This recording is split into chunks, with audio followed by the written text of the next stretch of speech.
Na wasalimu nyote katika jina kubwa la Bwana wetu Yesu Kristo. Je vous salue dans le nom précieux de notre Sauveur Jésus-Christ. Mungu wetu apewe sifa. Que notre Dieu soit loué pour nous avoir arrivés ici. Tunapata pambazuko kwa neema. Nous venons de voir cette matinée par la grâce. Tunakuya mu nyumba ya Mungu. Et si nous venons dans la maison de l'Éternel, nayo ni neema. C'est aussi une grâce pour nous. Si tu trouves la grâce d'entrer dans la maison de l'Éternel Dieu, là c'est ta bénédiction, une grande bénédiction pour toi. Dieu n'est pas en train de voir tes faiblesses maintenant. Dieu n'est pas en train de voir si tu mérites ou pas. Lorsqu'il voit la soif et l'enfant qui est à toi, le motif qui vous a poussé de vous laver, de venir ici dans sa présence. Lorsque tu arrives ici, toi, abandonne-toi dans les mains de Dieu. Tes faiblesses, tu quitteras ici avec tout. Et tous tes soucis vont te quitter. Ce n'est pas à toi de te faire quitter ces soucis. Mais le même Dieu que tu es venu adorer ce matin va lever tout ça. Les gens n'aillent pas à l'église parce qu'ils sont saints. Tu peux jeûner 10 jours en train de t'agenouiller ici. Et tu penseras que tu es sanctifié. Mais ça, mais lorsqu'il y a la lumière qui brille devant ta face, lorsque cette gloire de Shekinah descend, et ça commence à te discerner. Tu te vois, toi qui as fait 10 jours bila kula, en train de confesser, de pleurer. Lorsque cette lumière te frappe ainsi, toi-même tu vas te rencontrer que tu es encore plus pécheur. C'est lui qui voit qu'il est saint. C'est la personne qui est loin de la volonté de Dieu. Plus tu t'éloignes de Dieu, tu te vois vraiment meilleur. Tu es saint. Et on va demander, frère, comment ça évolue? Moi, je n'ai pas de problème. Moi, je ne fume pas. Je ne fais pas d'adultère. Je ne bois pas de la boisson. Je n'ai pas de problème. Il va te montrer vraiment qu'il est très bien. Mais toi, la personne qui passe toute la journée ici, toi qui es appelé chrétien, lorsque tu arrives devant cette gloire de Shekinah, lorsque tu arrives devant cette grande lumière, tu te mires et tu vois que tu es vraiment faible, tu es fautif. Tu te vois pécheur. Et cela encore te rapproche auprès de Dieu. Et c'est ce qui t'approche encore de Dieu. Parce que tu ne vas pas te vanter que tu mérites. Si tu veux l'appeler, il faut venir auprès de lui pour qu'il te sanctifie. Il n'y a personne qui mérite devant Dieu. Le parfum, c'est une seule personne, le sang. Et son nom, c'est le Seigneur Jésus-Christ. Et si nous sommes ici, c'est pour qu'il puisse nous tailler, qu'il nous taille à sa face, pour que nous puissions lui ressembler. Un jour, nous nous réunirons avec lui. Que Dieu vous bénisse richement. Amen. Alors que nous sommes encore debout, nous allons commencer, nous allons entrer là où nous avions commencé. Mon sujet ni kupanda mvinyo na wapi mzabibu na wapi ambao utaipanda. Kupanda mzabibu na wapi ambao itapandwa. Utaipanda wapi ile mzabibu? planter la vigne et où la planter. Mungu abariki sana. Que Dieu vous bénisse richement. Pale njo tutakula chakula yetu. C'est là où nous allons manger notre nourriture de ces journées. Tulikula siku ya tano. Et c'est là où nous avions mangé les vendredis. Mungu alitubariki, nina imani ya kwamba na leo atatubariki. Et Dieu nous avait bénis et je crois que Dieu va nous bénir encore. Batoto yake kusudi tena bafike bakose chakula. Dieu n'appelle jamais ses enfants pour manquer quoi manger. Unafika yenja amekuita atakushughulikia. C'est lui qui t'a appelé, il va s'occuper de toi. Hapana mhubiri. Mais pas le prédicateur. Sione mhubiri, uone ule mwenye unaamini. Ne regarde pas les prédicateurs, mais regarde la personne que tu crois. Mungu Dieu hayuwake kuhubiri. Dieu ne sait pas prêcher. Mungu abariki sana. Dieu vous bénisse. Lakini anajaranjaka aingie ndani ya mhubiri. Mais il s'arrange d'entrer dans les prédicateurs. Mtu wa mwili, l'homme de chair, avale mwili, qu'il se vêtisse de la chair. Mwenye mwili asimame mbele ya wenye mwili. La personne qui est responsable de ce corps qui va se tenir devant les humains. Un humain qui va, la personne qui est le propriétaire de cet humain qui se mettra devant les humains. C'est lui qui va vous croiser avec Dieu. Dieu vous bénisse richement.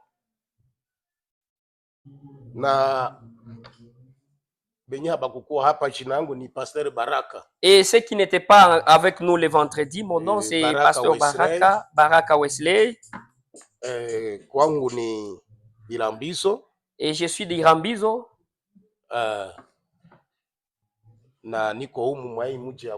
Et je suis ici à Goma. À cause des problèmes que vous-même vous connaissez. Je viens de faire 2 ans et demi alors que je suis ici à Goma. Je suis dans la mission de Dieu ici. Et souvent je pars même à l'extérieur de la ville. Et aujourd'hui je suis devant vous. Que Dieu soit loué. Alors que nous sommes debout, Somme 80, verset 9 jusqu'à 17. Zaburi makumi nane mustari wa kenda mpaka wa 17. Dieu avait arraché de l'Égypte une vigne. Uliongoa huko Misri mzabibu. Tu as chassé des nations et tu l'as planté. Ulifukuza taifa na ukaupanda. Tu as fait place devant elle. Uliwapa nafasi. Elle a jeté des racines et rempli la terre. Na ile mzabibu ilitupa mizizi na ikajaza dunia. Les montagnes s'étaient couvertes de son ombre. Na milima iliweza kufinikwa na kivuli yake. Et ses rameaux étaient comme des cèdres de Dieu.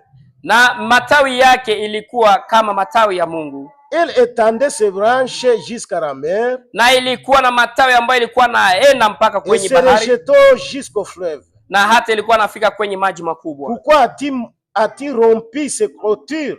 Juu ya nini iliweza kuvunja ile upango? En sorte que tous les passants l'ont dépouillé. Kiwango wa kupita wote waliweza kuondoa ndani. Le sanglier de la forêt a rongé. Na hata ile mavidudu iliweza kuikula.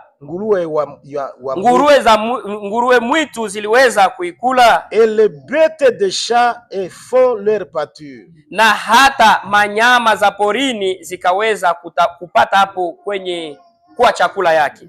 Dieu des armées, Mungu wa majeshi, reviens donc, regarde du haut des cieux. Kuja sasa na uangalie juu ya mbingu.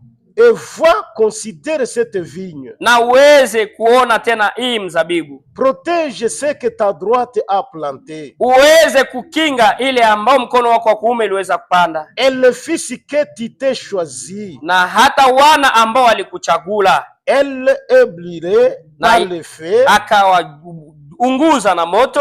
Elle est coupée. Amen. Na akaikata. Amina. Bwana Mungu, tumesoma neno lako sawa vile wasomi. Tunahitaji tena Roho Mtakatifu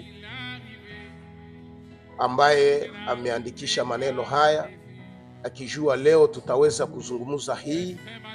Acha tena ule Roho Mtakatifu atende kazi asubuhi ya leo, ili watoto wako wapate chakula asubuhi ya leo. uniondoshe kwa hii mimbala, wewe njoo usimame useme na taifa lako, kwa sababu mwanadamu aliponena alileta kifo, lakini wewe uliposema ukaleta uzima.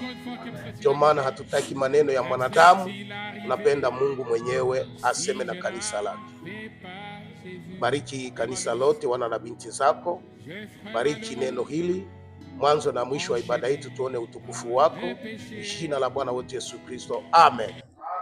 Amen. Mungu awabariki. Que Dieu vous bénisse encore. Naamini umekuja, je crois que vous êtes venus juu tu mupate chakula ya kiroho, pour recevoir la nourriture spirituelle. Sababu neno linasema mtu hataishi tu kwa mikate. Parce que la parole dit l'homme ne vivra pas du pain seulement, lakini kwa neno lote litokalo kinywani mwa Mungu, de la parole qui sort de la bouche de Dieu. Ndio maana tuko hapa, haiko juu ya chakula ya mwili, ce n'est pas pour la nourriture charnelle, mais c'est pour la nourriture spirituelle. Mungu awabariki. Que Dieu vous bénisse. Amen. Si vous êtes ici, c'est parce que vous avez la valeur. Ne pensez pas que si Dieu t'a ramassé là et l'autre là-bas et moi, il savait ta valeur. Et cette valeur que tu as, peut-être toi tu l'ignores. Toi tu penses que tu es frère et tu es une sœur, et tu penses que tu es une personne normale, mais Dieu te considère énormément. Que Dieu soit béni à jamais. Je vais te dire aujourd'hui le matin, s'il y a une chose très importante, valeureuse, une chose qui dépasse même le sang de Jésus, une chose qui dépasse même la valeur du sang de Jésus-Christ, c'est toi et moi ce matin. Amen. Dieu, vous croyez ça? Vous, c'est vous l'épouse de Jésus-Christ. Vous avez de la valeur plus que le sang de Jésus-Christ. Que tu le veuilles ou pas, c'est le prophète qui le dit. Amen. Amen. Que tu le veuilles ou pas, parce qu'il y a beaucoup de gens qui s'étonnent. C'est qu'il y a une chose qui dépasse même le sang de Jésus. Le sang qui purifie toute la terre. Le sang qui est versé pour le péché. Alors, le péché a de la valeur plus que ce sang. Oui, c'est la vérité. On avait versé le sang sur les sols. Est-ce que tu peux les ramasser encore? Que Dieu soit béni à jamais. Qui on a déjà doté ici? Dada mwenye ashaolewa humu. Que Dieu vous bénisse. Dieu vous bénisse. Est-ce que cette la dot qu'on avait donnée, est-ce que la dot là existe encore? Est-ce que la dot là existe? Est-ce que ces chèvres existent? Mais toi, tu es encore dans ton foyer. On les avait même mangés dans les jours de kitchen pat et on avait tout fini. Alors toi, avec cette dot là, celui qui est valeureux, c'est qui? Le frère qui a déjà doté. C'est lui qui a une femme. Vous, cette dot que tu avais donnée, si c'était 14 chèvres selon la coutume, et tu as amené la femme, et aujourd'hui tu continues à te battre la poitrine, tu dis je t'avais enlevé chez toi, hein? J'avais donné mes chèvres également, et j'ai aussi le certificat.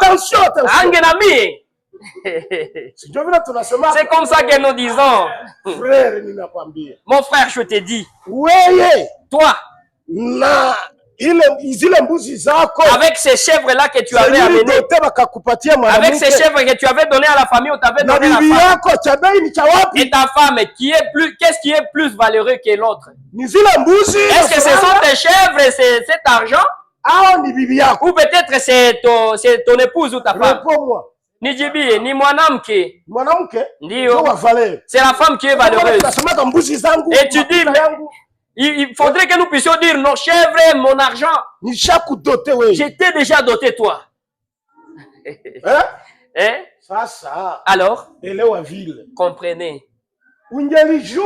Si tu savais que tes chèvres ont de la valeur, ton argent de la valeur pour amener la dot, tu pouvais rester avec ton argent et tes chèvres. Et quand il fait nuit, tu te couvres cet argent avec tes chèvres là. Est-ce que ça sera possible? Tu vas te couvrir avec tes chèvres. Est-ce que là tu seras joyeux? Tu as vu que tes chèvres n'ont pas de valeur. Tu as vu que ton argent n'est pas de valeur. Il faudrait que je trouve cette femme. Il faut que je trouve cette femme. Au moins que je me débrouille. Mais l'essentiel que je la trouve. Qu'est-ce que tu visais? Tu voyais que c'est elle qui avait de la valeur. Tu voyais la valeur de cette enfant. C'est comme ça que Jésus avait dit. Bon, ça ici, je vais rester avec. Ça n'a pas de valeur. Il faut que j'aille verser là-bas et que je trouve une femme là-bas. Et il a versé son sang. Alors, le sang n'a plus de valeur parce que ce que tu as acheté cher, c'est ce qui est plus cher à plus que cet argent. Plus que cet argent. Amen. Que Dieu soit béni. Le sang de Jésus, nous savons que vraiment il est très valeureux. Et il n'y a aucune chose qu'on peut égaler avec son sang de Jésus. Mais lorsque ça arrive à l'épouse, lorsqu'on arrive à l'épouse, les choses changent. Les choses changent, frère. C'est à qui concerne la femme. Au moins tous les enfants meurent. Alors si on venait on dit, tu as 12 enfants. Ta femme c'est celle qui les a mis au monde. Et vous vous aimez vraiment sincèrement. Alors la mort entre. On te dit entre ta femme et tes enfants. Allez frère, je vais choisir. Le choix est clair, papa. Ou tu restes avec les enfants, ou tu restes avec ta femme. C'est là que nous saurons vraiment si réellement tu aimes. Parce que je t'avais aimé alors que tu n'avais même pas d'enfant. Les enfants étaient venus après. Et lorsque nous nous tenons ici, nous disons, même si nous trouvons si on manque, nous ne faisons pas de fêtes ici parce qu'on aura des enfants. Nous ne disons pas, si tu n'as pas d'enfant, je vais te répudier. Nous disons seulement, si Dieu nous donne grâce de trouver les enfants, nous allons les garder. Mais s'il ne nous donne pas alors, tu vas sortir de ton foyer. Ton frère, tu vas chasser la femme. Si tu chasses la femme, tu es tombé. Parce qu'elle n'a pas d'enfant, là, tu viens de tomber. Et toi, soeur, si tu dis, si c'est l'homme qui n'est pas fécond, c'est que vous n'avez pas conclu le mariage à cause de ça. Les choses qui concernent les enfants, c'est Dieu seul qui donne les enfants. C'est les s'il ne vous donne pas, vous allez vivre la parole et vous aurez toujours de l'amour envers vous. C'est pourquoi moi je peux dire tous mes enfants qu'ils s'en aillent, mais il faut que ma femme mort emporte tous ses enfants, mais laisse ma femme. Et c'est comme ça que nous aussi, même si vous voyez des fléaux, mapigo et des problèmes, na où qu'on a coulé, faites toutes ces choses, mais ne touchez pas ici. En ce qui concerne mon épouse, c'est pourquoi vous êtes protégés. C'est pourquoi c'est lui qui vous a doté. Il connaît votre valeur. Tu t'ignores, tu te méprises. Et l'essentiel, c'est de rester fidèle à ses paroles. Que tu laisses la malignité, que tu te tiens comme un chrétien. Et que tu restes derrière la parole comme il est mérite. Alors, Ne pensez pas que Dieu te voit que comme tu te vois. C'est nous qui nous voyons que nous sommes nuls. Mais Dieu nous voit que nous sommes de grandes personnes. C'est pourquoi il avait amené la parole. Il avait envoyé les prophètes. Allez préparer mon épouse. Voici le message que je te donne. Parce que ce message ne concerne pas tout le monde. Le message de Frère Branham ne concerne pas tout le monde. Ce message est réservé aux élus. C'est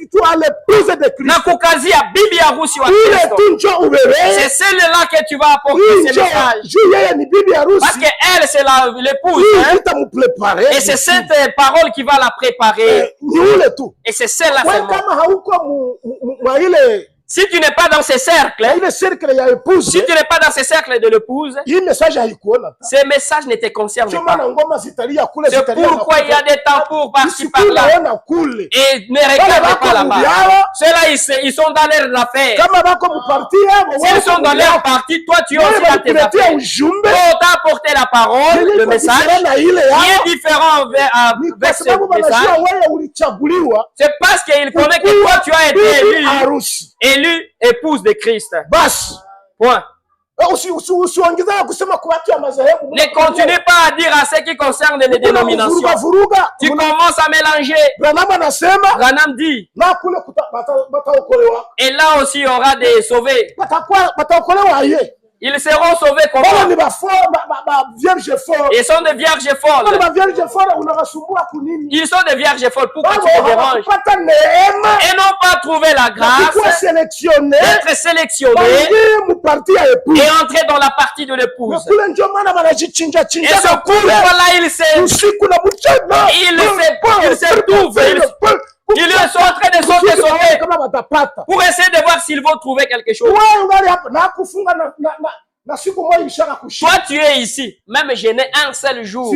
Tu échoues même de jeûner un seul jour. Mais c'est toi l'épouse. C'est la grâce que tu avais trouvée.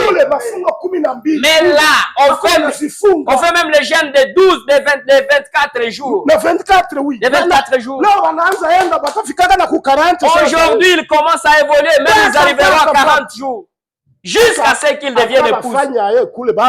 Même s'ils se poumonaient comment, ils sont à l'écart. Ils sont vierges folles. Et pour qu'ils soient sauvés, après 1000 ans, miaka elfu. Mais toi ici, même si on t'enterre, le matin, tu vas te réveiller. Tu pars. Mais elle va rester là-bas. Jusqu'à ce que ce temps puisse s'épuiser. Et ils seront ressuscités à la deuxième résurrection. Elles viendront avec Pharaon. Elles viendront avec Mobutu Sese Seko et les autres. Et les Bin Laden. Et c'est le jour-là que tous ressusciteront. Malheur à toi si c'est là que tu vas garder, tu vas. Mais nous avons cette grâce. C'est nous qui partirons. Et c'est pourquoi nous devons honorer ce message. Ne les prenez pas comme les pommes de terre. C'est pourquoi nous n'aimons pas les frères et sœurs. Nous venons de faire ce message comme un enfant qui se tient devant sa grand-mère. Tous les bêtises que nous haïssons lorsqu'on avait commencé ce message a commencé à nous attaquer. Ça commence à nous attaquer petit à petit. Les frères n'est plus le même. Et aussi il y a beaucoup de choses qui entrent dans l'église, les démons et des choses. Et nous commençons à nous ressembler aux dénominations. Et nous seulement que nous savons que Branham avait dit. Ce message ne sera pas une dénomination. Ce message ne sera pas une dénomination. Mais les gens, les croyants, ce sont les gens qui deviendront des dénominations. On est quoi que tu entres dans ce message et tu restes ici alors que tu es une dénomination. Alors que tu dis que je suis du parti de l'épouse. Alors, Lorsqu'on partira, beaucoup de gens s'étonneront. Que Dieu vous bénisse richement. C'est pourquoi vous avez de la valeur. C'est pourquoi, lorsque tu connais que ta femme est très valeureuse, c'est pourquoi nous avons vraiment de la haine envers nos femmes. Je ne peux pas vraiment aimer quand tu es en train de blaguer avec ma femme. Moi qui avais donné mon argent, j'avais donné mon sang. Tu sais comment j'avais sué pour que je trouve cette dot? Alors je te vois en train de la tapoter, utapigwa neno tena pembeni. Et c'est comme ça que Christ voit. Lorsqu'il voit une chose étrange qui entre à toi, et cette chose vient de la faire, là-bas il se fâche. Et c'est pourquoi il dit à cet homme de la foi, il condamne les prédicateurs, il nous condamne nous les prédicateurs. Vous ne dites pas comme il le faut. Vous êtes en train de soigner mal la maladie. Vous êtes en train de survoler sur les... Vous dites, c'est la paix, c'est la paix. Non. Et alors que la plaie ne sera pas guérie. Alors que nous, les prédicateurs aujourd'hui, nous avons des catégories de prédicateurs. Nous sommes dans l'âge d'or. L'âge qui aime beaucoup l'argent. Je voudrais que je puisse vraiment avoir beaucoup de gens. Mais pour que je puisse donner la vraie parole, la parole qui va vraiment vous choquer. Et là je vais dire, et celui-là paye un dixième. Si je le choque, il va partir. Et alors qu'ici en bas il y a l'autre église. Et là on a commencé l'autre assemblée. Et comme je suis au milieu, si je disais ceci, ils vont s'en aller à Birélé. Si je dis ceci, ils vont fuir là-bas. Si je dis ceci, laissez que j'atteigne et peu. Et c'est comme ça que les prédicateurs sont devenus, pour que les gens ne nous fuient pas. Alors, là devant Dieu, lorsqu'on entrera, lorsqu'on va te demander le rapport, on va t'étrangler. On va t'étrangler là-bas. Si tu n'étais pas clair, les prédicateurs, nous avons un grave problème, un sérieux problème. On nous étranglera, on brisera ces choses. On te demandera, qu'est-ce que tu avais prêché? C'est vrai, tu avais trouvé de l'argent. On avait construit pour toi la maison. On avait emmené même tes enfants à l'école, à l'étranger. Et c'est ce qui est aujourd'hui pour les prédicateurs. Il ne faudrait pas que nous puissions parler à propos des brebis, mais nous nous oublions. Et aujourd'hui, beaucoup de prédicateurs, nous qui sommes, nous aimons beaucoup l'argent. Je ne veux pas te blesser pour que tu amènes de l'argent. Tu apportes de l'argent, mais demain tu vas mourir. Et j'ai le ventre plein. Tu as fait des dégâts. Nous commençons à faire pour que l'église ne sache pas. Et les péchés restent là, tu ne confesses pas. Oui, tu as couvert ces péchés-là. Il faut que l'on se couvre. Lakini siku ya uamuzi, cette sœur ici, ou ce frère ici, lorsqu'il approchera ce trône, tu ne seras plus pasteur. Le pasteur aujourd'hui, mais là, il n'aura pas le temps de parler. Le pasteur aussi viendra pour qu'il trouve la grâce de passer. Alors je vais vraiment te défendre alors que moi aussi j'ai peur. Je suis en train de trembler. Je suis en train de déféquer. Alors que est-ce que je trouverai le temps de témoigner ta parole et ta vie? Chacun pour soi là-bas. Si tu sens que tu apportes les dixièmes, tu apportes même les offrandes, tu apportes même la contribution, tu es une sœur, tu es un bon frère, tu aides l'église, tu aides même les prédicateurs. N'accepte pas qu'on puisse te dorloter. Laisse qu'on te dise les choses qui vont même te blesser. Pour que tu puisses te conformer. Pour que tout ce que tu donnes ne puisse pas, que tu ne puisses pas les donner en vain. Ça va périr si tu ne fais pas attention. Parce que tu ne vas pas me dire que non payer ça. Je les ai déjà mangés. Même si tu me gifles, nous tous nous allons descendre. C'est pourquoi si tu vois l'évangile en train de te tailler, comprends que je suis, c'est que je suis un enfant de Dieu. C'est que les messages n'aiment pas ceci. Écoutez-moi très bien. Si c'est les prophètes. Dieu, ici vous aimez les prophètes tellement. Nous aimons les prophètes. Amen. Et nous sommes nous les frères et sœurs, nous sommes devenus. Nous on demande, est-ce que vous aimez les prophètes? Oui. Lorsqu'on apporte une citation et il comprend que vraiment ça lui concerne, il commence à dire, hey, alors que. Comment tu dis que tu aimes les prophètes alors?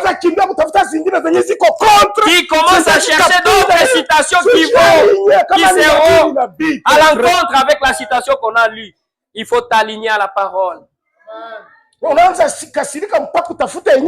commences à te fâcher pour chercher la citation qui va te couvrir. Tu commences à chercher les feuilles de la vigne pour te couvrir. Tu veux te couvrir. C'est ta religion, mais ce n'est pas ça le message. Je vous avais dit le vendredi. Aujourd'hui, nous avons beaucoup prêché. Nous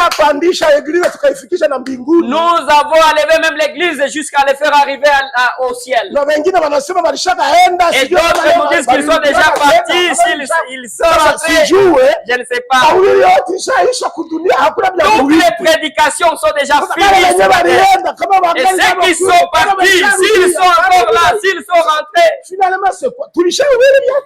nous avons prêché beaucoup de prédications. Mais la vie refuse. Mais la vie du message, vraiment chaos. Les tonnerres sont là. Il y a beaucoup de sceaux là-bas. Il y a des nuées. Il y a des zodiaques. Toutes les choses. Tout le mystère. Et des bonnes choses. Et ce message. Et c'est ça le message. Le problème. La kinishida. Sans fondement. Hakuna tamsingi. Hana msingi kana il survole, se révèle. S'il n'y a pas de fondation, c'est vrai, c'est révélé. S'il n'y a pas de fondation, qu'est-ce que ça va te donner? Tu vas survoler alors qu'il n'y a rien. Tu crois? Oui. Alors là-bas, tu commences à descendre. Avant-hier, je vous avais parlé à propos de l'avion. Il y a beaucoup de frères et sœurs qui ont la foi de l'avion. C'est comme ça. Ici, nous allons commencer à décoller. Nous voulons vraiment allumer. Lorsque nous allons allumer ici, l'avion va commencer à décoller. Ça va commencer à décoller. Mais attends un peu. Si c'est beaucoup de temps, c'est 2 heures. Le même avion, vous allez le voir en train d'atterrir. Pourquoi cet avion a volé et encore ça rentre ici? Toi, un frère, pas au ciel. Tu rentres au monde pour faire quoi? Tu viens de décoller une fois pour toutes. Tu arrives dans les hauteurs. Encore tu rentres dans le monde pour faire quoi? Et c'est comme ça l'église est aujourd'hui. Nous sommes entrés dans le firmament parce qu'on nous prêche les sceaux, on nous prêche les tonnerres et toutes choses. Ce sont de bonnes choses. Et c'est ce que moi je crois. Et moi je suis croyant du tonnerre. Amen. Alors mon frère, voici le problème. Lorsque nous arrivons dans les firmaments, dans les hauteurs, nous allons commencer à voir que la température diminue. Tu vois que tu as volé alors que tu n'as même plus d'aile. nguvu hakuna. Il n'y a plus la force. Avion inataka shuka. L'avion veut atterrir. Kwanza ona sere tena ni wa kawaida. Tu vois une sœur qui est devenue à l'ancienne monde et va commencer à ramasser les choses des dénominations. Elle commence à nous amener. Et les frères sont tombés. Et tout ça, nous allons le voir dans le message des frères Branham. Alors les cœurs de Dieu, Branham, tout le temps alikuwa anasema murudi mwanzoni. Il voyait que l'église était en train de partir, mais ils avaient laissé les choses essentielles. Il faut que nous puissions retourner en arrière, que nous voyions notre fondation, pour que nous puissions aller alors avec confiance pour ne plus rentrer ici. Il faut qu'on recule un peu, que ce trou ici, là où nous sommes en train d'arriver, là nous ne savons pas comment.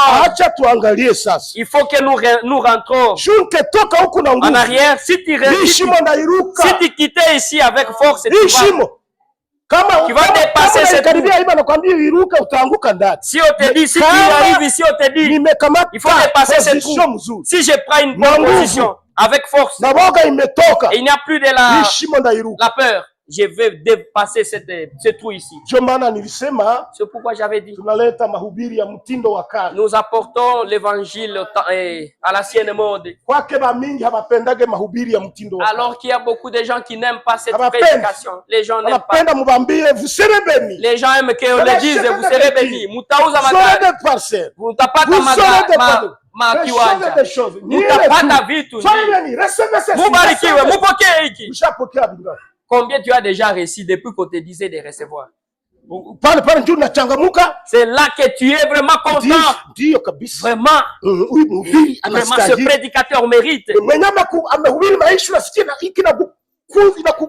lui qui est en train de prêcher la vie. Et tu dis, ah vraiment, ça se concerne, celui-là ne mérite pas. Il n'a même pas le ministère. Tu vois? Qui es-tu, toi, qui choisis les prédicateurs? Mais mwisho na unaenda kuzimu. Baraka namna gani ile? Laisse qu'on te dise la vérité.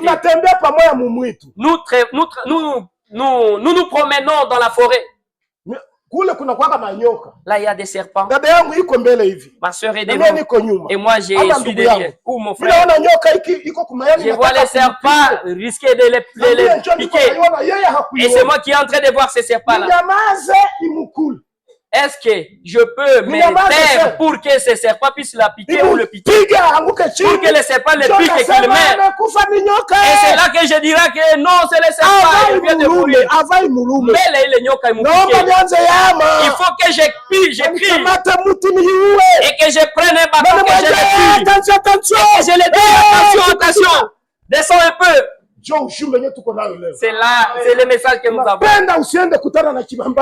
ne voulons pas que tu puisses aller à un mur. Que tu commences à dire, il y aura des gens qui frapperont à la porte. Parce que beaucoup de gens les avaient bien. Yule ambali baptisé au nom du Seigneur Jésus-Christ. Tous les frères en Christ. Tous ceux-là iront au ciel. Et le ciel, c'est pour ton grand-père. Ce n'est pas le ciel n'est pas de ton grand-père. Le ciel appartient aux saints. Amen.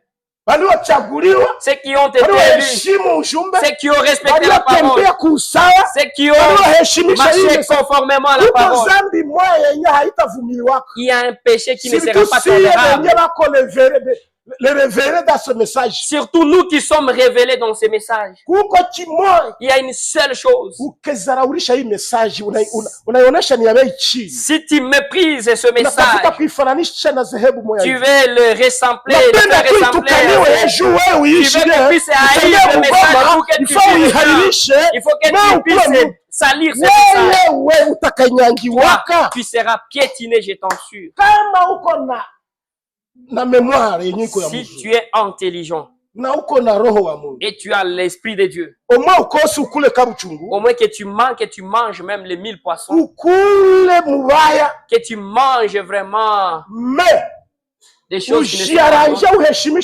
Mais que tu t'arranges pour honorer ce message de l'Esprit. C'est ce message-là qui nous jugera. On ne jugera pas les protestants. Les jugements, vous serez jugés à propos de ce que vous avez écrit. Et ils ont leur message, et nous avons le message du prophète. Et pourquoi tu as fait ça? Et cette bande que nous lisons ici, on les rejouera. Et c'est pourquoi ne pensez pas que ça passera. Alors qu'il n'y aura personne qui se tiendra là pour toi-même qui te tiendra là le jugement. Tout le prédicateur qui était passé ici, c'est que le pasteur n'avait pas dit. Il y avait quelqu'un d'autre qui avait dit ça. Où est-ce que tu vas t'éclipser? Alors tout cela viendra. Tu oublies, tu penses que Dieu aussi a oublié. Mais il y a des bandes qui sont enregistrées. Et tous ces bandes, on les amènera. Que Dieu vous bénisse richement. Amen. Amen. C'est pourquoi, comme tu es valeureux, ne passez pas que Dieu te considère comme une personne normale. Dieu connaît que tu as de la valeur. Mais c'est nous qui nous prenons à des gens normaux. Alors qu'on nous avait donné une chose très valeureuse. Il ne faut pas que tu te méprises dans le message. Comprends que celui qui t'avait choisi avait connu ta valeur. C'est pourquoi tu as le droit de lui demander tout ce dont tu as besoin. Jésus-Christ, le même hier, aujourd'hui et éternellement. Yesu Kristo, yule jana, leo na hata milele. Il y a le 26 4 56. Tarehe 26 mwezi wa 4 56. Paragraphe 2. Fungo yake ya pili. Je considère ceci comme un grand honneur. Na kamata hii kama kuni heshima kubwa. Heshima kubwa. D'être avec l'héritage de Dieu. Kuwa pamoja na urithi wa Mungu. Je me suis souvent demandé ce que je ferais ninajiuliza kila mara ile ambayo nitafanya si j'avais quelques gouttes du sang littéraire du Seigneur Jésus, kama ningelikuwa na toni ya kuonekana ya kupapasa ya damu ya Yesu Kristo.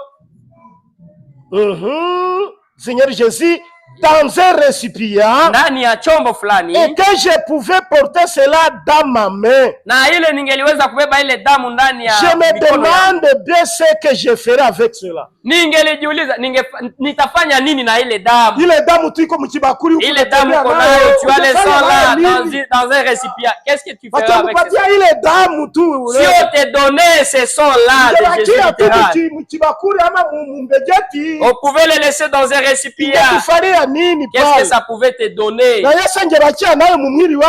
si Jésus restait avec ses sang dans son corps, qu'est-ce que ça pouvait lui donner là aussi?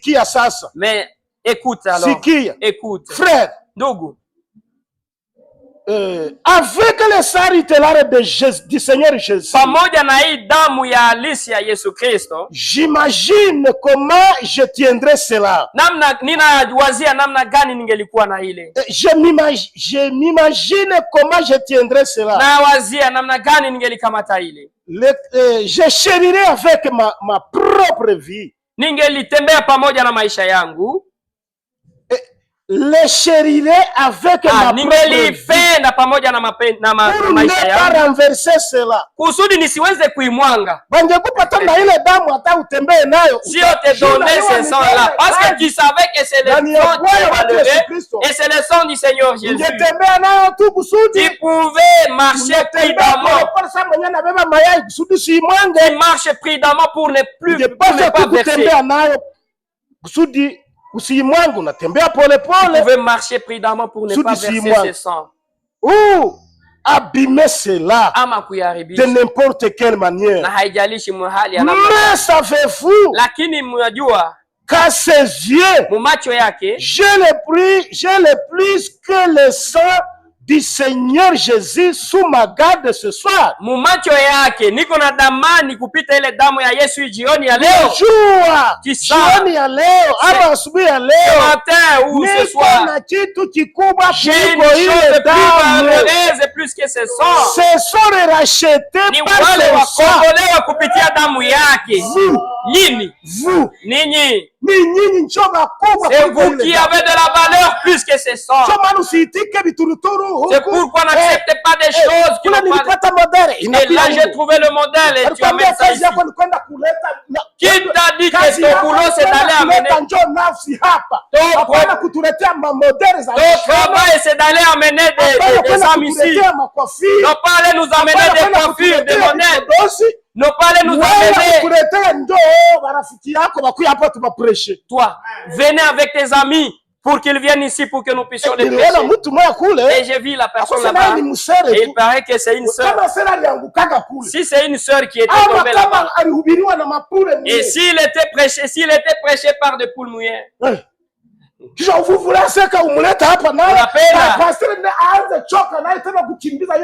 Unapenda, tu veux amener cette sœur ici pour que le pasteur puisse pas fatiguer de chasser ces démons. Qui ajoute des problèmes au pasteur alors qu'il avait des problèmes. Tu amènes une chose, demain il le fera. Tu es venu vraiment le tenter ou tu es venu l'aider? Eh mes frères, mes bien-aimés, il faut qu'on se dise la vérité, Ndio. Il dit ceci à cette église, nous n'aimons pas ceci. Tu viens encore avec un autre modèle. Encore quand le pasteur va dire, alors cette chose encore, pasteur. J'apportais mon enveloppe pour que tu puisses les faire taire. Attention. Ange. Nous allons dire la vérité. Nous allons dire la vérité. Parce que c'est l'épouse de Christ. Nous allons lui dire la vérité. Est-ce que vous êtes l'épouse? Si tu es épouse, attends-moi bien. Et si tu n'es pas épouse, vraiment ne prêtez pas attention à ce que je suis en train de dire. Mais moi je suis venu parler à l'épouse. Parce que la parole concerne l'épouse. C'est l'épouse qui écoute. L'épouse vraiment ne se vexe pas. L'épouse au travail c'est d'écouter. Elle a eu les choses, elle va peser les choses, elle dit vraiment.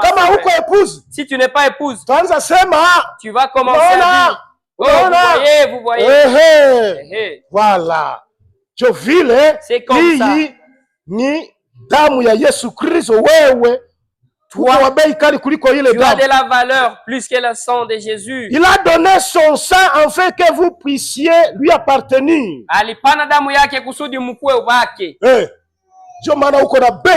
C'est pourquoi tu as de la valeur. C'est pourquoi on nous appelle épouse. On nous a déjà doté il y a longtemps.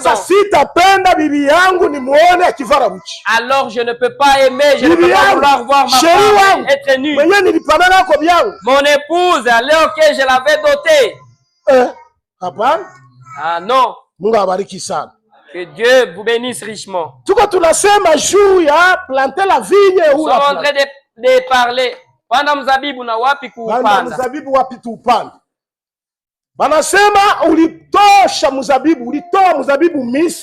Vous avez enlevé la vigne en Égypte. Vous avez chassé les nations. Et tu l'as planté. Et vous savez, lorsque vous avez enlevé en Égypte, on vous disait, il y a un pays que je vais vous donner. Ici, vous souffrez pendant 400 ans. Il n'y a pas de fruits. Et le sol de Pharaon, c'est un sol qui n'est pas approprié. Et je vais vous arracher là-bas. Et je vous avais placé ici, il n'y a rien. Et avaient attendu les récoltes pour toutes ces années qu'ils avaient fait là-bas, il n'y avait même pas de résultats. Toutes ces années que tu avais fait là, dans les dénominations, il faut qu'on vous déracine, qu'on vous amène dans notre pays. Et ce pays de promesses, et qu'on vous amène à Canaan. Et la Bible dit qu'on avait chassé des nations. Il y avait des Héviens, il y avait des Cananéens, il y avait des Lyciens aussi. Tous ont été chassés, on les avait tués. Pour dire qu'on te donne cette terre qui est le message. Notre terre, c'est le message. Amen. Amina. Voici la terre des bien-aimés. Et c'est là où nous venons. Lorsque nous nous tenons là-bas, il y a des résultats. Il y a vraiment des fruits, des résultats. Et il y a toutes les choses qui se voient. Il y a des bénédictions qui sont visibles. Il y a aussi la force qui est visible. Et celui qui est plus pire devient beau. C'est la personne qui était maudite et il devient heureux.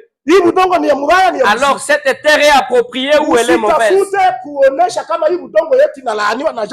Ne cherchez pas à nous montrer que cette terre est maudite, mais alors que cette terre est appropriée.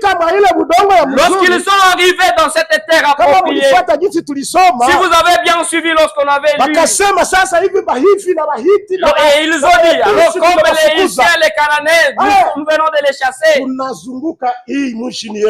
alors cette terre, ces pays vous appartiennent. Et cette plante, on l'a clôturée. Et cette plante est restée bien. Et ça a commencé à donner des fruits, des bons fruits à chaque période de la saison. Il donnait des fruits. Si tu es entré dans le premier, et voilà, c'est ma wapiku. Et cette plante, c'est un chrétien. Si tu croises un chrétien, c'est là. Et quelque part, on va te montrer que Jésus, c'est aussi un arbre. Que Dieu vous bénisse. C'est lui l'arbre de la vie. Alors, nous sommes les cèpes sur cette plante. Nous sommes des cèpes. Et les sarments, ce sont les sarments qui portent des fruits.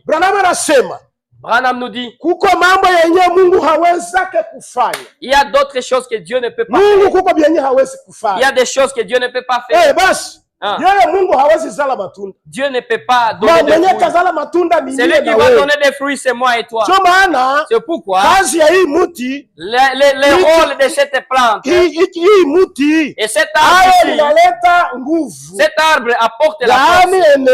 Ça apporte la force. Et cette énergie monte dans les sarments. Et c'est là que vous allez voir des bourgeonnements. Vous allez voir des fruits. Vous allez voir des fruits. Et les propriétaires vont dire, regarde les fruits. Mais si tu les touches, c'est interdit. Pourquoi? Parce que c'était dans la clôture. Dieu vous bénisse. Il est arrivé un temps où la clôture s'est écroulée. La clôture s'est écroulée comment? La clôture qui entourait les frères. La clôture qui t'entourait. Lorsque tu avais crié, lorsque tu avais reçu le message, Dieu t'a entouré. Pour qu'il n'y ait plus de relation entre toi et le monde. Quand tu es sorti du monde, et inaisha sasa, on t'encercle alors dans une clôture. Il n'y a personne qui viendra te toucher. Il n'y a plus un garçon qui viendra te dire de n'importe quoi. Il n'y aura plus une femme de l'extérieur ou une fille qui viendra te dire de n'importe quoi. Ils sont de l'extérieur, nous sommes de l'intérieur. Sasa mwende muone. Nos sœurs sont en train de faire des mariages dans des dénominations. Comment nos frères ont entré d'amener les sœurs de l'extérieur? Ils viennent de briser la clôture. Cette clôture s'est déjà écoulée. Et lorsque la clôture est écoulée, c'est là où nous avons lu. Et même les sangliers de la forêt. Et les sangliers de la forêt. Les sangliers ont commencé. Parce qu'il n'y a plus de la clôture. Alors qu'il y a des fruits qui sont mûrs. Et je ne peux pas vraiment avoir faim alors que je vois des fruits là-bas. Est-ce que toi aussi tu peux mourir de faim alors que tu vois des fruits? Il n'y a plus de portes, il n'y a plus de la clôture. Et Branham nous dit que même les passants, hata na wakupita njia, nao walifikaga wakakutana rupangi libomoka. Na wapita njia, ils ont vu que la clôture était déjà écoulée. Ils ont dit c'est qu'il n'y a plus de la clôture. C'est que ceux qui avaient les sciences qu'ils puissent construire cette clôture. C'était cette plante qui avait des fruits. Je ne peux pas passer sans cueillir quelque chose. Et ceux qui ont ceux de l'extérieur viennent cueillir. Dada nakutana maisha mtosha kwa kila kitu. Dada anakutana hainje na msumbua. Ni garçons ya nje vinaanza kuchezeza saa kabumbu hivi. Vraiment les garçons qui ne croient pas comment ça te fait jouer comme ça. Sœur en Christ, daima assemblée 300 zenye ziko un frère qui manque même une sœur en Christ dans les assemblées qui sont ici. Regarde les démons qui l'animent. Est-ce que tu viens de les manquer ici, manquer une sœur ici? Allez ailleurs. Il y a beaucoup d'églises du message.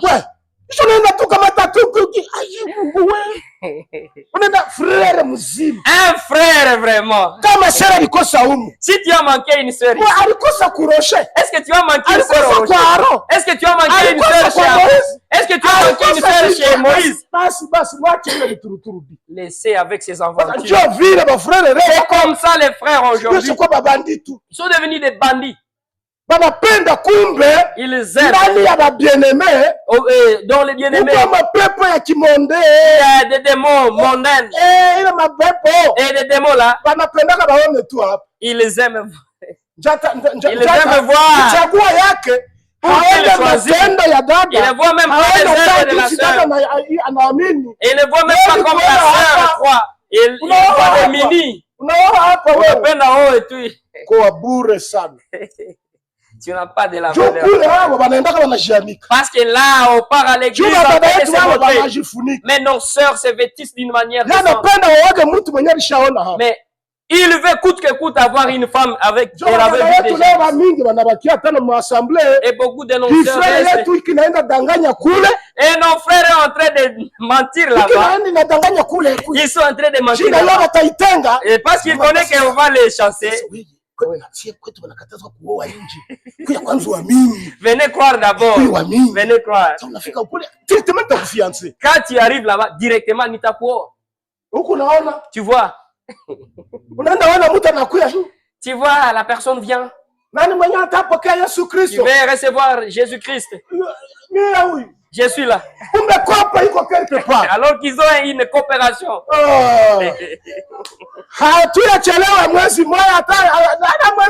Même pas un mois. Mchungaji, Nico, il y a une sœur que je viens. Tu pars voir. Les anciennes sont là. Alors, ils avaient commencé là dehors. Si je suis pasteur, je ne peux pas. J'ai dit non. Il faut que je te suive comme il le faut. Nous sommes en train de baptiser les gens. Nous pensons que nous baptisons les gens. Oh, les sœurs en Christ. Ceux qui ont cru. Ceux qui ont cru la parole. Ils sont appelés par la parole. Alors que ils sont prêchés par donc ce sont les sexes. Ah bon, wanahubiriwa tu juu ya kufanya ngono. Ngono njoo na bahubiri mdoa. Il vient chercher Marie, anakunja sura. Kule kwetu kuna kwanga dini moja ya polygame. Na huku il y a la religion de polygame. Ukeleta tu ukaoa nje unaleta. Msika na batiziwa bana kuingiza. Banasema merci. Si tu amènes une sœur, on va te encourager, on te dit merci. Tu viens d'amener une brebis. Est-ce que vraiment ça, c'est une brebis vraiment? Qu'est-ce qu'elle connaît? C'est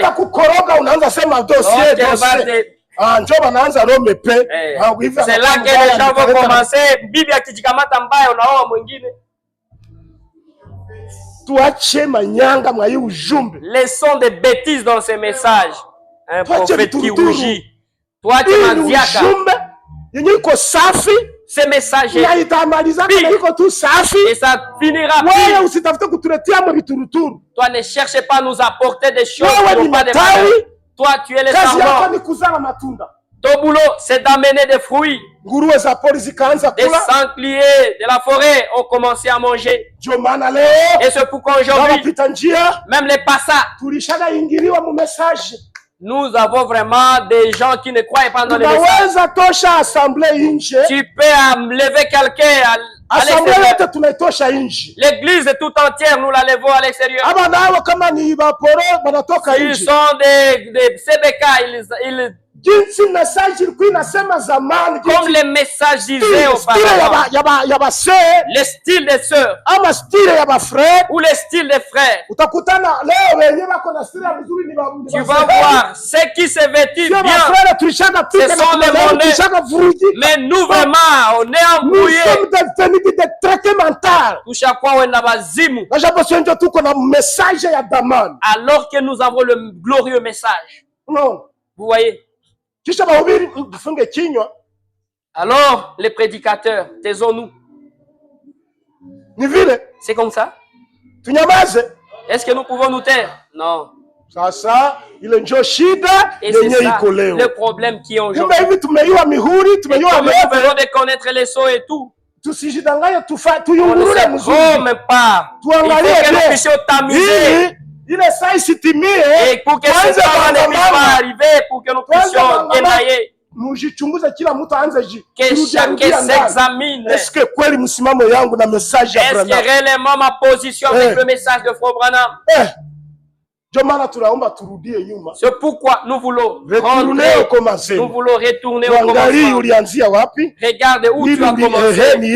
Est-ce que ici je n'ai pas bien agi? Le message est ici. La vérité est là. Que Dieu me pardonne ici. Ici, Dieu me pardonne. Pour que je marche comme ça. Et tu commences à avancer. Pour ne plus rentrer en arrière. Pourquoi, ma soeur, tu peux avoir l'onction d'un seul mois?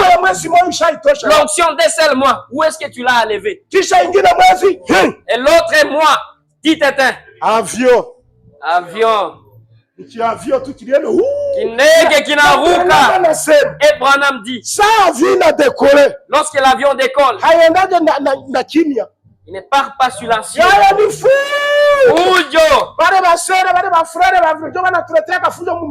Les sœurs pareilles, les frères pareils, ce sont ceux qui nous amènent de la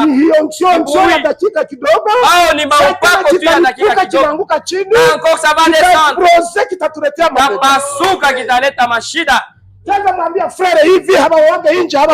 frère, on ne marie pas à l'extérieur, on ne marie pas dans les dénominations. Nous sommes en train de parler à propos du message de l'ancien monde. Vous avez déjà oublié comment vous prêchez à l'ancien monde. C'est pourquoi nous ramenons encore cette prédication à l'ancien monde.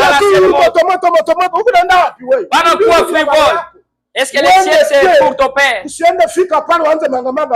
Allez bien pour ne pas arriver là-bas, manquer le mot de passe. Et Mimi ni Daniel Kiri. Et je viens pour j'ai péché. Je suis une brebis. Les noms, on regarde dans les livres de vie de l'agneau, il n'y a pas de nom. Même si on l'avait défendu à la dernière minute, c'est la honte pour lui. Tu vois, on regarde ton nom, il n'y a pas de nom. Toi, un pasteur. Si ça sera un sport, alors qu'en est-il d'une brebis?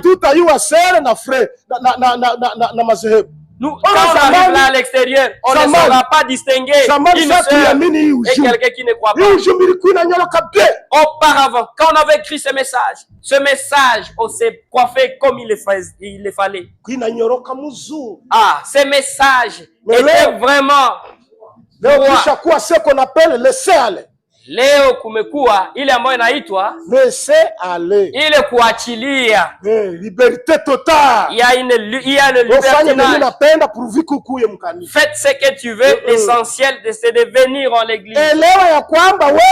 Comprends que toi, si tu marches dans ce message, si c'est ton message,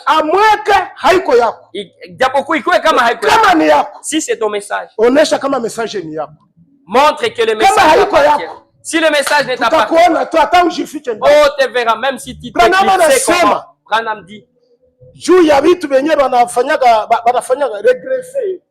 Greffage. Il est bit ou bien banambatanishaka. Tu vois? Il dit. On prend un arbre. Ça c'est l'arbre d'orange. Orange. Hii orange kama ni orange tuseme hii. Tunasema hii ni orange. Hii muti hati ya orange huku. Hii muti c'est une plante d'orange. Kama watakata ase hapa wanakataga hivi. Banatia yako kingine. Ya avocat. Banatia avocat. Banatia hapa muti ya avocat. Banaweza itia yako na ingine hapa. Banaweza itia hapa ya citron. Bako mayere sana leo siansi nafika mbali. Leo siasa. Science évolue. Hii muti ni orange. Et cet arbre principal c'est orange. Alors, mais hii avocat inaishi kwa utomvu ya nani? Par la sève de cette orange. Vous voyez? Mais au lieu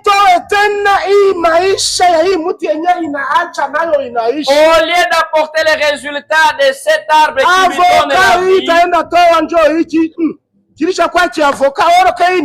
alors que cet arbre greffé va produire des fruits. Ses frères, comment il est? Lui, il est avocat. Mais tous les troncs, c'est les troncs d'orange. C'est quoi ça? Ici encore sur les citrons. Unjo dada yetu citron. Comment elle est greffée? Elle est à l'orange. Orange. Nous ne voulons pas des gens qui sont greffés ici. Nous ne voulons pas des brebis qui sont greffés au message. Ou bien tu es dedans. Et tu vas montrer, tu vas témoigner ce message partout. Ou peut-être qu'on t'éloigne de ce tronc, de cette plante. Ici, c'est l'arbre principal. C'est quelle plante? Tantôt ma avocat, tantôt les avocats, tantôt citron, tantôt les citrons, tantôt, je ne sais pas. Sur un seul tronc, dans une seule église, mukanisa moja, dans le seul message, tu vois beaucoup de choses. Et il est là, il est protestant. Il est là, il est catholique. Il est là, il est adventiste. Il est là, beaucoup de choses. Il n'y a plus la différence dans le message de Frère Branham. Ne vous vantez pas, nous sommes tombés. Nous avons porté de la honte. Revenons à l'ancienne mode. Revenez à l'ancienne mode. Si vous voulez aller pour être enlevé, que tu te rendes heureux et pendant 2 jours, 2 années, et après que tu pars, ton mari t'avait aimé, il t'avait doté, vous avez des enfants, ton mari est béni, et il est en train de te donner à manger, et vous êtes mariés dans les messages. Qu'est-ce que tu manges? Mais tu veux faire d'autres choses. On va te doter combien de frères? Et les frères n'ont plus des yeux. Chaque fois, ça va Samson. Il va déjà crever. Quand elle va voir sa femme en train de mettre ici des choses, Eh, laisse-moi te faire des selfies. Tu es très jolie. Wewe umekuwa mrembo. C'est joli. Ah, ni mrembo kabisa, mrembo. Ona frère mzima. Ona ndugu mwenye uko na frère mzima, est-ce que Snapchat kweli humu kuko kitu? Je, mkichwa wako muko kitu wewe? Vidudu hakuna kitu. Hamuna kitu vidudu. En tout cas, que Dieu vous bénisse. Il faut angalia frère, umwangalie. Stop. Faut regarder ta femme, ta sœur. Est-ce que pas bibi yangu wala? Tu es ma femme ou pas? Voilà, wende tena ujisitiri mzuri. Wende vai vizuri. Faites vite, c'est l'impératif. Fambio. Oui, fambio. Ujisitiri mzuri. Va vizuri. Tosha ile vitu wewe. Tosha bile vitu. Unaweza kupakana Rafandi. Frère ishakuwa bete. Aujourd'hui les frères. C'est féminin. Bashakuwa ba féminin. Habasemaki. Ils ne disent rien. Aseme. Et aujourd'hui, c'est la femme qui parle de trop. Le mari. Vous ne savez pas les maris. Il y a des maris qui ne disent rien. Il accepte la domination, mais lorsqu'il va commettre des dégâts.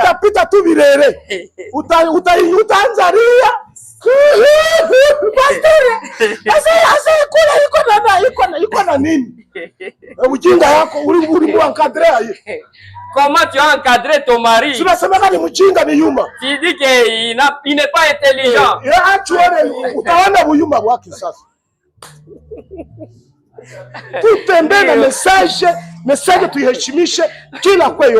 Marchons avec les messages et honorons le message. Amen. Dio. Amen. Amina. Nous ne voulons pas des choses, des bêtises dans les messages. Et nous commençons à nous vanter. Nous nous vantons, disons que nous avons le message. N'est-ce pas? Nous les frères et sœurs. Pourquoi nous nous vantons que nous avons le prophète? Frère, la personne qui a le prophète, est-ce qu'il peut ressembler ainsi? Montrons le monde que nous avons reçu le prophète. Quelle est la différence entre nous et les dénominations? Et vous pensez qu'ils savent prêcher les gens de dehors? Mais ce qui nous différencie, c'est le prophète. Et notre prophète, nous ne l'acceptons pas. Olé, olé. Alors que là-bas, ils savent que ce sont eux. Ils savent que c'est nous. Auparavant, si tu cherchais une vierge, il croit qu'à Moujumbe. Alors aujourd'hui, bongo. C'est quoi? Les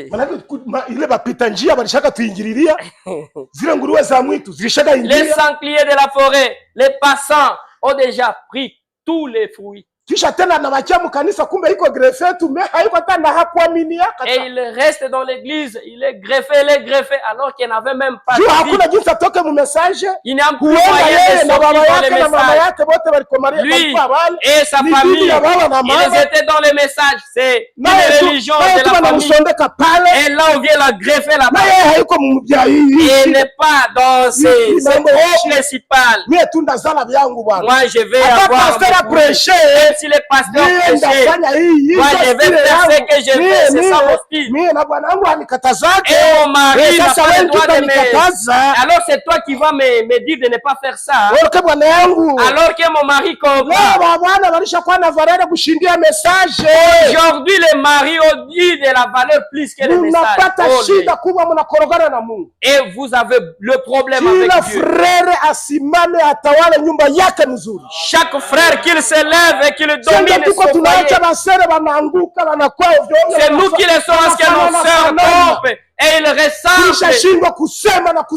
Nous avons échoué de nous tenir debout et de dire.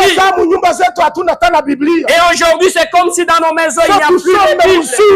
Lisons correctement la Bible. Avant de dormir, faites la prière à famille. Mimi, kama ndugu Wesley. Mon épouse doit se vêtir comme ça. À partir de sa tête jusqu'à bas. Elle doit se taire comme ça. Si elle ne fait pas ça, c'est que tu es ma femme. Amen. Amina. Allez. iendelee kuwa amina. À l'ancienne mode. Aujourd'hui, on est devenu frivole. Est-ce que tu es une femme ou comment? C'est la femme qui parle trop au foyer. C'est comme ça. Revenons à l'ancienne mode. On vous a beaucoup prêché. Qu'est-ce que nous allons encore vous prêcher? Les tonnerres, vous les connaissez. Vous connaissez les sauts. Vous connaissez la nuée. Vous connaissez les 107 montagnes. Vous les connaissez. On vous a déjà prêché comment vous serez au ciel. Là, nous avons déjà dit que là, il y aura des grades. Il y aura même des gazons. Vous, au ciel, c'est notre terre, comme c'est qui est développé plus que ça. Mais c'est aussi un pays. Il y aura même des et les chevals là. Nouvelle terre. Si tu ne respectes pas le message, si tu ne respectes pas le message,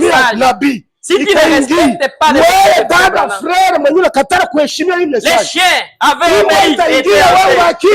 Toi, sœur, un frère qui refuse de respecter, d'honorer ce message, les chiens frises de Branham étaient entrés. Toi, tu vas rester.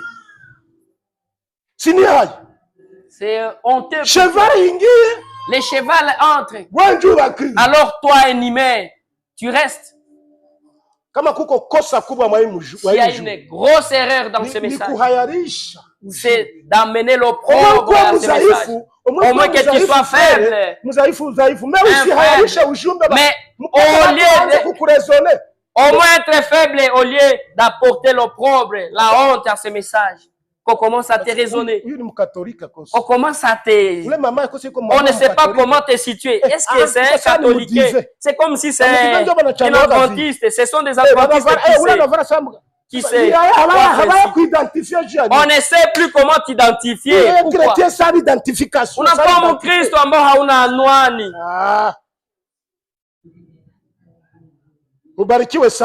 Que Dieu vous bénisse richement. Que Dieu vous bénisse.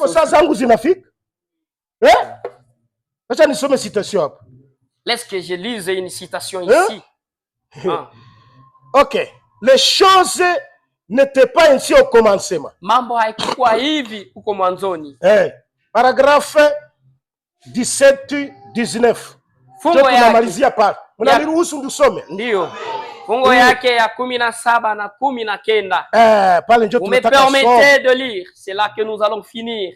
C'est là que nous voulons lire. Prêché le 19 janvier 61. Ilihubiriwa tarehe 19 mwezi wa kwanza 61. Okay. Paragraphe 17. Fungo yake ya 17. Là en Arizona. Kule Arizona. Il n'y a pas longtemps.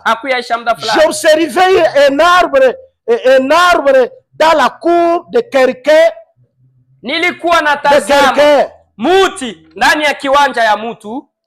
Un citrus. Ilikuwa ni muti ya il y avait 9 différentes sortes de fruits sur un seul arbre. Mulikuwa aina 9 ya matunda mumuti moja. Mumuti moja. Branham anaenda kule Arizona. Branham était parti en Arizona. Il avait rencontré l'arbre. Anakutana hii muti ni moja. Cet arbre. Iko na matunda ya aina 9. Mais elle a les 9 catégories de fruits. Himuti ni muti ya ajabu. Vraiment, cette plante, cet arbre. Sasa kaona. Elle a regardé. Akakimbia kaiona bien mzuri sana. Elle a approché cet arbre pour la regarder comme il faut. Chacun d'eux était un fruit différent. Na kila moja wapo ile matunda alikuwa matunda ambayo c'était un orange. Un oranger. Ni muti ya orange. Mais lakini il avait des grenades. Alikuwa na ile matunda moja inaitwa grenade. Grenade maana ni maavocatier je pense. Grenade ni matunda moja hivi. Tuko sama kimarani mbegu za avocat. Joyce na kwaka sahi ma grenade moja hivi. Ama mnaijua kuingia ruka. Ma grenade. Voilà. Sasa Mbona hii tena ni orange? Il a vu. C'est l'orange. C'est quel genre de plante? Il avait des citrons. Il avait des pamplemousses. Toutes sortes d'agrumes. Na kulikuwa aina yote. Pourquoi? Ya uchungu. Jua nini? Pourquoi? Jua ya nini? Il s'y était greffé. Simba pale kubibandika. Ni muti ya kupandikizwa, ni tawi walipandikiza hapo. Iko tawi ambayo waliweza kuweka hapo. Dada, ufuate mzuri. Suivez-moi comme il faut. Nous sommes à la fin. Nous voulons rentrer. Wewe, uko tawi ya kupandikizwa ama uko tawi ya original? Toi, tu es le sarment qui a été greffé ou tu es l'original? Ni oranger. On nous a dit que ça c'est l'orangier. Sasa kama ni orange msema na matawi unapanda kwa nini? Si c'est de l'orange, mais c'est que les sarments aussi seront d'orange. Et les fruits, tous les fruits seront d'orange. Alors le problème, il y a les pamplemousses, il y a les citrons, il y a les grenades. C'est quoi? Nini? Il y a beaucoup de choses qui nous embrouillent. Il y a beaucoup de choses. Comment vraiment nous sommes partis? Les uns avec ceci, les autres avec ceci. Comment tu avais prêché? Nous apportons l'opprobre au message de Frère Branham. Et lorsque nous entrerons avec beaucoup de choses, où est-ce que tu passeras? Là au ciel, ne passez pas que c'est l'église du pasteur. Chaque pasteur a un cœur d'amour. Et nous avons des citations qui disent il ne faut même pas perdre une seule brebis. Si tu perdrais une seule brebis, ça amène la honte au pasteur. Même s'il y a des faiblesses, arrange-toi, pasteur. Et c'est ici. Mais là, alors que ça sera autre chose. Là, il y a un homme très sévère. Tu ne peux pas entrer. Mais tu entres dans l'église du pasteur. Lakini mwa ile kanisa ingine, tu ne peux pas. C'est pourquoi. Si tu es un enfant de Dieu, écoute ceci. Nous ne voulons plus les sœurs, ils vivaient de la vie de cet arbre. Ils ne pouvaient pas produire que ce qu'ils étaient. Lakini wangeliweza kutoa matunda ya ile ambao walikuwa. Jinsi wewe ulikuwa bakakugrefe na huko. Comme toi tu as été greffé ici alors que tu étais les sarments de pamplemousse. Wewe hii tawi ya pamplemousse. Ici les sarments de ces pamplemousse. Unaishi kujumbe orange. Et ce message de cette orange. Ou de cette force et de la puissance de l'orange. Oh sœur, tu vis de ce message de Frère Branham. Mais la vie de Frère Branham n'est pas visible sur toi. La vie de Frère Branham n'est pas visible sur toi. Ce message ici a sa propre vie. Ce n'est pas tout le monde à porter ce qu'il pense. Binaandikiwa vizuri, binachambuliwa vizuri. Alors toi tu nous apportes des choses qui vont nous apporter la confusion. Il pamplemousse sur l'orange. Est-ce que vraiment, avez-vous déjà vu ça? Unaona? Tu apportes de la honte dans les messages. Il ne pouvait pas produire des oranges. Parce que c'était greffé. Elle seulement produit des oranges. Parce que il ne pouvait pas produire des oranges parce qu'ils étaient greffés. Elle seulement greffé. Mais chaque fois que cet arbre produisait du fruit. Muda wote ule mtu alikuwa anatoa yeye mwenyewe. Chaque fois que cet arbre produisait de lui-même. Lakini muda wote ule mtu alikuwa anatoa kwake mwenyewe. Une branche authentique.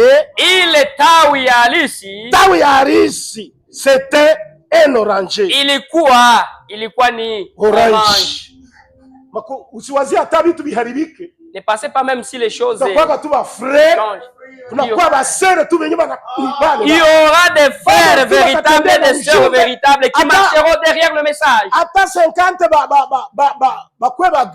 Même s'il y aura 50 personnes qui seront greffées, mais il y aura 10. Ils seront authentiques. Ils sont des serments qui sont dans la ville. Amen. Ils sont plantés dans les messages sur un sol approprié.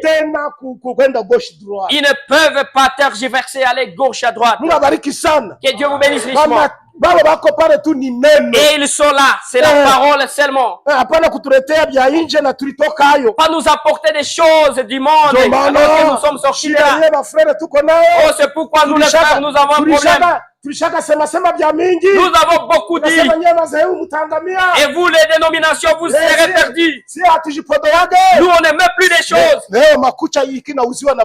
Aujourd'hui, même les sœurs commencent à acheter des ongles. On part acheter des ongles. Banabiweka. Et commence à adorer. Même dans l'église. J'ai déjà vu une sœur avec des boucles. Il n'y a plus l'honneur. Chacun revient comme il est, s'est réveillé. Ce message ici n'est pas ta grand-mère ou ton grand-père. Tu dois suivre l'ordre. À ce qui concerne Toashi. Ah, l'unique. Ok. C'est unique, vous savez son rôle. C'est unique. Est-ce qu'ici il y a des enfants? L'unique.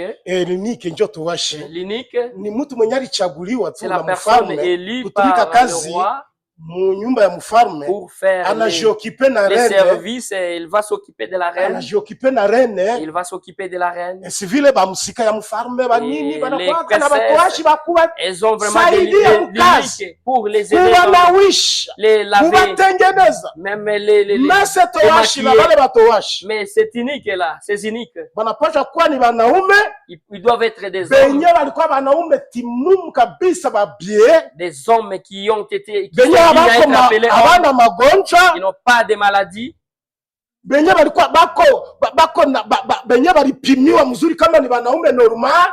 hommes qui ont été bien examinés, s'ils sont des hommes.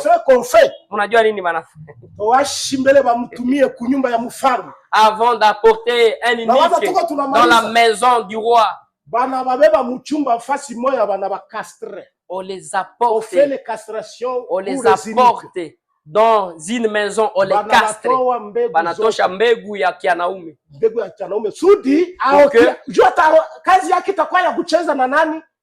Parce que son travail sera en train de s'occuper même du corps de la femme. C'est lui qui va laver. La femme du roi va ôter tous ses habits. C'est cet unique-là qui va les laver, même le maître de la lotion. Le rôle de cet unique-là sera en train d'arranger la reine. Et il faut qu'il ne puisse plus avoir d'autres raisonnements.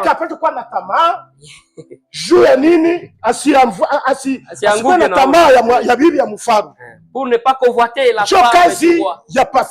C'est ça le rôle du pasteur. Il est l'unique. Tu apportes un dossier compliqué. Il connaît même le dossier de ton lit. Il connaît les secrets que ton mari ne connaît. Parce que c'est sans son rôle. Son rôle, c'est de te tailler, c'est de t'arranger. Parce que le roi, peut-être, a beaucoup de femmes. Là, le roi appelle sur téléphone.